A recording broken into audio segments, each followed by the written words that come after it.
അവളുടെ രാവുകളുടെ തൊട്ട് ഇറങ്ങുന്ന ഇതാ ഒരു തീരം, കുതിരവട്ടം പപ്പുവിനെ ഹീറോ ആക്കിക്കൊണ്ട് പടത്തിനൊരു ഇതുണ്ട്. ആ കഥ ഞാൻ ശശിയോട് പറഞ്ഞപ്പോൾ ഇത് വേണ്ടെന്നാണ് പറഞ്ഞത്. ശശിയും പറഞ്ഞത് അവളുടെ രാവുകൾ പോലൊരു പടം എടുത്തിട്ട് പിന്നെ പിന്നെ കുതിരവട്ടം പപ്പുവിനെ വെച്ചിട്ടൊരു സെൻറ്റിമെൻറ്റ്സ് എടുത്താൽ ഇതെവിടെ ഏശാനാണ്. അന്നും ഇന്നും എൻ്റെ വിശ്വാസം ഒരു നല്ല സബ്ജക്റ്റ് നല്ല രീതിയിൽ നമ്മൾ പറയുകയാണെങ്കിൽ കേൾക്കാൻ ആളുണ്ടാവും. ചിലപ്പോൾ ആ ഒന്നോ രണ്ടോ സ്റ്റെപ്പ് നമുക്ക് തെറ്റിപ്പോയെന്നിരിക്കും. എന്നും പ്രേക്ഷക പക്ഷത്തായിരുന്നു ഈ എഴുത്തുകാരൻ. അവർക്കു വേണ്ടിയാണ് എഴുതിയതും. സിനിമയിൽ കഥയാണ് സൂപ്പർ സ്റ്റാർ എന്ന് വിശ്വസിച്ച ഒരാൾ. തന്റെ കഥാപാത്രങ്ങൾക്ക് അനുയോജ്യരായ അഭിനേതാക്കളെയാണ് ഷെരീഫ് അന്വേഷിച്ചത്. ഷെരീഫിന്റെ കഥാപാത്രങ്ങളിലൂടെ രണ്ടാം നിരക്കാരും മൂന്നാം നിരക്കാരുമായി മാറ്റി നിർത്തപ്പെട്ടവർ പ്രകാശം പരത്തുകയും ചെയ്തു. അന്നും ഇന്നും പ്രേക്ഷകൻ ആവശ്യം നല്ല കഥകളാണ്. ഇപ്പോൾ പ്രേംനസീർ സജീവമായിരുന്ന കാലത്തും സത്യൻ സജീവമായിരുന്ന കാലത്തും നിങ്ങൾ നോക്കുക, അന്നത്തെ സിനിമയുടെ ഒരു നിലവാരത്തെക്കുറിച്ച് നിങ്ങൾ നോക്കണം. അന്നത്തെ വളരെ ഹയസ്റ്റ് ആയിട്ടുള്ള പൊട്ടൻഷ്യൽ ഉണ്ടായിരുന്ന റൈറ്റേഴ്സിൻ്റെ നോവലുകളാണ് നമ്മൾ സിനിമയാക്കിയത്. ഉദാഹരണത്തിന് കേശവദേവ്, മലയാറ്റൂർ രാമകൃഷ്ണൻ, ഇങ്ങനെ ഒരു നിര, പാറപ്പുറത്ത്, ഇതുപോലുള്ള ഒരു ആളുകൾ. അന്ന് എന്തെങ്കിലും സിനിമയ്ക്കൊരു കഥ തട്ടിക്കൂട്ടി കൊണ്ടുവന്നിട്ട് സിനിമ എടുക്കുന്ന അങ്ങനത്തെ സിനിമ ഉണ്ടായിരുന്നിരിക്കും. ഉത്സവം റിലീസ് ചെയ്യുമ്പോൾ പ്രേംനസീർ സൂപ്പർ സ്റ്റാറാണ്. അവിടെ ആ ഒരു സ്ഥലത്താണ് നമ്മൾ KP ഉമ്മറിനെ ഇട്ടിട്ടൊരു പടം എടുക്കുന്നത്. KP ഉമ്മർ, വിൻസെൻ്റ്, ഇങ്ങനെ ചില ആളുകളെ പിന്നെ വിട്ടിട്ട് ഈ പടം എടുക്കുന്നത്. ആ പിന്നെ ഉമ്മറിൻ്റെ റോള് അന്ന് സിനിമാറ്റിക് കൺസെപ്റ്റ് അനുസരിച്ച് നമ്മൾ ഇദ്ദേഹം പിന്നെ പ്രേംനസീർ പെർഫോം ചെയ്യേണ്ട റോളാണ്. പക്ഷേ എന്തുകൊണ്ടത് ചെയ്തു എന്ന് പറഞ്ഞാൽ ആ കഥ അത്രയും ശക്തമായിരുന്നു.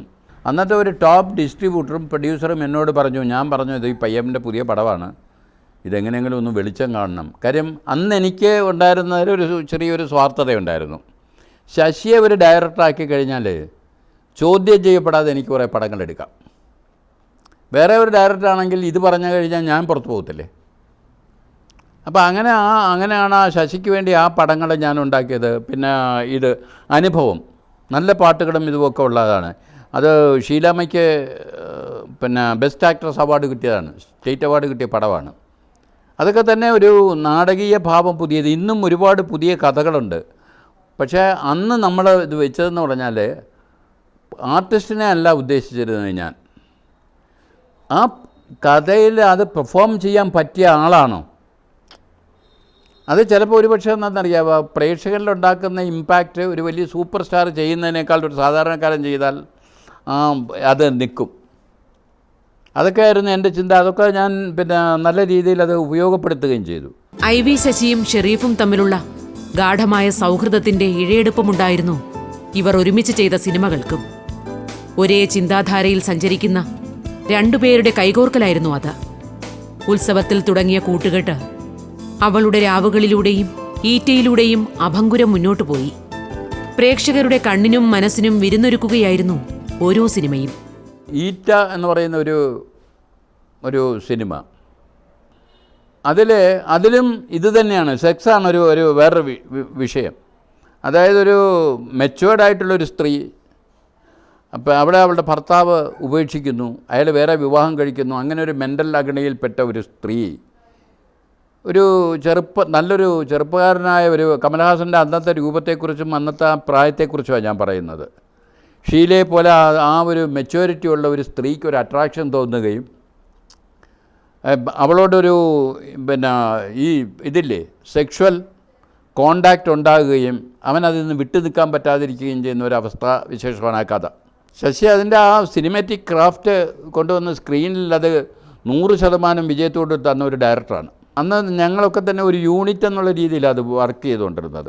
അല്ലാതെ ആ പടം എന്ന് പറയുന്ന ഒരു ഷെരീഫിൻ്റെ വിജയമോ ഒരു ശശിയുടെ വിജയമോ അല്ല. നമ്മുടെ പേരുകളിങ്ങനെ എഴുതി കാണിക്കുകയും ആളുകൾക്കത് ഇഷ്ടപ്പെടുകയും ചെയ്തു എന്നുള്ളൊരു നേര്. പക്ഷേ അതിൻ്റെ ആ ഇമ്പാക്റ്റ് എന്ന് പറയുന്നത് ആ കഥകളാണ്. സിനിമയ്ക്കുള്ളിലെ ആരുടെയൊക്കെയോ ചരടുവലിയിലാണ് IV ശശി ഷെരീഫ് ബന്ധം ഉലഞ്ഞു പൊട്ടുന്നത്. വിജയ ജോഡി വഴിപിരിയുകയായിരുന്നു പിന്നീട്. ഒരു കൂരയ്ക്ക് താഴെ ഒരുമിച്ചുണ്ടും ഉറങ്ങിയും കഴിഞ്ഞവർ ഒരേ മനസ്സോടെ സിനിമയ്ക്കൊപ്പം നടന്ന ഇവർ വഴിപിരിഞ്ഞപ്പോൾ നഷ്ടം സിനിമയ്ക്കായിരുന്നു, പ്രേക്ഷകർക്കും. എല്ലാ കാലഘട്ടത്തിലും ഇങ്ങനെ കുറേ ഓരോ ടീമുകൾ ഇങ്ങനെ വന്നിട്ടുണ്ട്. പക്ഷേ ഇവിടെയും ആ ഒരു സ്പോർട്ടീവ് സ്പിരിറ്റിലാണ് പലരും ചിന്തിച്ചിട്ടുള്ളത്. കാര്യം നല്ലൊരു ഫുട്ബോൾ ടീമാണെങ്കിൽ അതിൽ നിന്ന് ആരെ ഊരിയെടുക്കാം, ഇങ്ങനെ ചിന്തിക്കുന്ന ഒരു വർഗം സിനിമയിലുമുണ്ട്. അപ്പോൾ ഞങ്ങളുടെ ഇടയിൽ ഒരു പിളർപ്പുണ്ടാക്കിയതിന് പലരും ഉത്തരവാദികളാണ്. കാര്യം ഇതിനകത്തൊരു ഇതുണ്ട്, എനിക്കത് ഇല്ലായിരുന്നു എന്ന് ഞാൻ വളരെ തുറന്നു പറയാം. കാര്യം എൻ്റെ ജീവിതത്തിൻ്റെ അവസാന വാക്കൊന്നും ആയിരുന്നില്ല സിനിമ, ഇപ്പോഴും അല്ല. അപ്പോൾ നമ്മൾ ഒരാളെ ഇതിൽ നിന്ന് നമ്മൾ തെറ്റിച്ച് മാറ്റിക്കഴിഞ്ഞാൽ നമുക്കൊരു എസ്റ്റാബ്ലിഷ്മെൻറ്റിലേക്ക് വരാമല്ലോ എന്ന് വിചാരിക്കുന്ന കുറേ സുഹൃത്തുക്കൾ നമ്മുടെ ഇടയിൽ ഉണ്ടായിരുന്നു. അന്നും ഇന്നും ഉണ്ടാകും. അത് ശശി എന്ന് പറയുന്ന ഇൻഡിവിജ്വലില്ലേ, ഈഗോ, ആ ഈഗോ ആണ് പലരും ഇത് മുതലെടുത്ത്. എനിക്ക് ശശിയെ വെച്ചിട്ടൊരു ഈഗോ വർക്ക് ചെയ്യാനോ, ശശിയെക്കുറിച്ച് ആരെങ്കിലും എന്നോട് എന്തെങ്കിലും പറഞ്ഞാലോ, ഐ വി ശശിയാണ് ഞാൻ പറയുന്നത്, ഐ വി ശശിയെക്കുറിച്ച് എന്തെങ്കിലും ആരെങ്കിലും പറഞ്ഞു കഴിഞ്ഞാൽ ഞാനത് വിശ്വസിക്കണമെന്നില്ല. ഇപ്പോഴും അന്നും.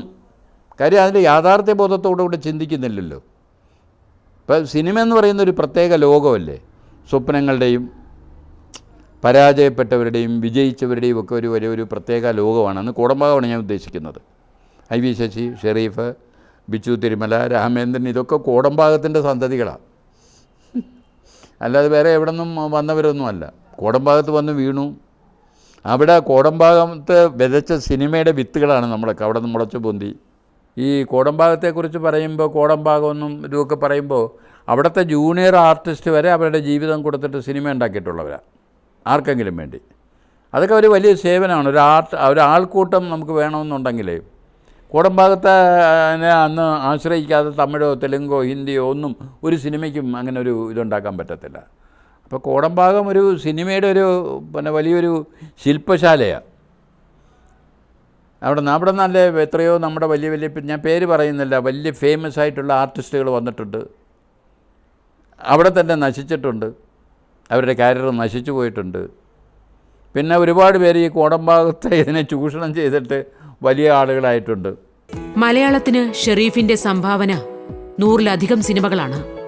തിയേറ്ററിൽ നിറഞ്ഞോടിയ സിനിമകൾ എഴുത്തുകാരന് പ്രശസ്തി മാത്രമാണ് സംഭാവന നൽകിയത്. സമ്പാദ്യങ്ങൾ ഉണ്ടാക്കണമെന്ന ഉദ്ദേശത്തോടെ ഷെരീഫ് ഒരിക്കലും സിനിമയെ സമീപിച്ചിട്ടില്ല. അതുകൊണ്ട് തന്നെ നിരാശയുമില്ല. ഇന്നത്തെ പോലെ ഒരുപാട് സമ്പാദിക്കാൻ കഴിഞ്ഞില്ല എന്നുള്ളതിൽ ദുഃഖവുമില്ല. സമ്പാദിച്ചിരുന്നെങ്കിൽ സന്തോഷവും ഉണ്ടാകത്തില്ല. കാരണം എന്താണെന്നറിയാം, ഞാൻ എൻ്റെ ലൈഫാണ് കഥ. നിങ്ങൾക്കൊക്കെ ഞാൻ മദ്രാസിൽ ജീവിച്ചത് മുതൽ ഇവിടെ വന്നതിന് ശേഷവും ഒക്കെ ഒരു വിജയം എന്നെ ആഹ്ലാദിപ്പിച്ചിട്ടുമില്ല, സന്തോഷിപ്പിച്ചിട്ടുണ്ട്. ആഹ്ലാദവും സന്തോഷവും രണ്ടായിട്ട് കാണുന്നതാണ്. ഒരു പരാജയം എന്നെ തളർത്തിയിട്ടുമില്ല. എൻ്റെ മിക്കവാറും എല്ലാ സിനിമകളും സക്സസ്സാണ്. ഇപ്പം നമുക്ക് വിൽക്കാൻ പറ്റുന്നത് താരങ്ങളെയാണ്. ആ ഒരു ലെവലിലേക്ക് മാറി. ഇപ്പോൾ സിനിമയിൽ ഷെരീഫ് ആരുമല്ല, ഐ വി ശശി ആരുമല്ല, വേറെ ചില ഇതില്ലേ താരമൂല്യം അവർക്ക്. ഇപ്പോൾ സത്യത്തിൽ സിനിമ നിർത്തുന്നത് ഇപ്പം നമ്മൾ തിരുന്നിട്ടൊരു ചാനലിന് വേണ്ടിയാണ്. ഈ ചാനലുകാരാണ് ഇപ്പോൾ സിനിമയെ രക്ഷിച്ച് നിർത്തിയിരിക്കുന്നത്. എനിക്ക് മൂന്ന് പിള്ളേരാണ്. ഈ റിസോർട്ട് നോക്കി നടത്തുക 2 പേര്, പിന്നെ വൈഫ്. മൂത്ത മകൻ മാരീഡാണ്, അവന് 1.5 വയസ്സ് കഴിഞ്ഞ ഒരു കുട്ടിയുണ്ട്. രണ്ടാമത്തവൻ്റെ മാരേജ് ആലോചിച്ചുകൊണ്ടിരിക്കുന്നു. മോള് ദുബൈയിലാണ്, അവൾ MSc B.Ed ആണ്, അവിടെ ജോലിയുണ്ട്, അവളുടെ ഫാമിലി അവിടെ സെറ്റിൽ ചെയ്തിരിക്കുകയാണ്, ഹസ്ബൻഡ് വരും. ഷെരീഫ് സിനിമയുടെ ദീപ്തമായ ആകാശം ഉപേക്ഷിച്ചിറങ്ങിപ്പോന്നിട്ട് കാലമേറെയായി. സ്വന്തമായുള്ള ഈ റിസോർട്ടിൽ നിന്നുള്ള വരുമാനത്തിലാണ് ഒരു കുടുംബത്തിന്റെ ജീവിതം മുന്നോട്ടു പോകുന്നത്. ഒരുപാട് സ്വപ്നങ്ങൾക്ക് പിന്നാലെ ഓടിക്ഷീണിക്കാത്തതുകൊണ്ട് ഷെരീഫിന്റെ ഈ ജീവിതം ഇന്നും പ്രസരിപ്പാർന്നതാണ്. ഇപ്പോൾ ഞാൻ 1-2 സിനിമകൾ ഇങ്ങനെ ചെയ്യാനുള്ള എനിക്കൊരു താല്പര്യമുണ്ട്. എന്നെക്കൊണ്ട് ചെയ്യിക്കാൻ ചില പാർട്ടീസിന് താല്പര്യമുണ്ട്. അതിനുവേണ്ടി അതാണ് എൻ്റെ ഒരു ഇത്. അല്ലെങ്കിൽ ഞാൻ എന്താണെന്നറിയാം, പഴയ പോലെ നോവൽ എഴുത്തിലേക്ക് തിരിയുമായിരുന്നു. ആ ക്രാഫ്റ്റ് എനിക്ക് നല്ലപോലെ അറിയാവുന്ന. പിന്നെ 1-2 വലിയ പ്രൊജക്റ്റിനെ കുറിച്ച് ഞാൻ ചിന്തിക്കുന്നുണ്ട്. അത് ഒരു വലിയ ഫൈനാൻസ് സോഴ്സ് എനിക്ക് വേണ്ടി ഇപ്പോൾ ഈ സാമ്പത്തിക മാന്ദ്യം ഒന്ന് മാറിക്കഴിഞ്ഞാൽ എനിക്ക് വേണ്ടി ഒരുപാട് പൈസ. കാര്യം എന്നെക്കൊണ്ട് സിനിമ നല്ലപോലെ പൈസ ഉണ്ടാക്കിയിട്ടുള്ള ആളുകളാണ്. അവരത് ഇൻവെസ്റ്റ് ചെയ്യാനും തയ്യാറാണ്. അതിന് ആ ഒരു ശ്രമത്തിലാണ്. വായനയും എഴുത്തുമായി ഷെരീഫ് ഇന്നും അക്ഷരങ്ങളുടെ ലോകത്ത് സജീവമാണ്. പറഞ്ഞ കഥയിൽ പറയാതെ ബാക്കി വച്ചതും പിന്നെ പറയാൻ വിട്ടുപോയതുമായ കഥകളുമായി ഷെരീഫ് സിനിമയിലേക്ക് തിരിച്ചു വരികയാണ്. പുതുകാലത്തോടൊപ്പം തിയേറ്ററുകളിൽ ആഘോഷിക്കപ്പെടാൻ ഷെരീഫിൻ്റെതായ സിനിമകൾ ഇനിയും ഉണ്ടാകട്ടെ.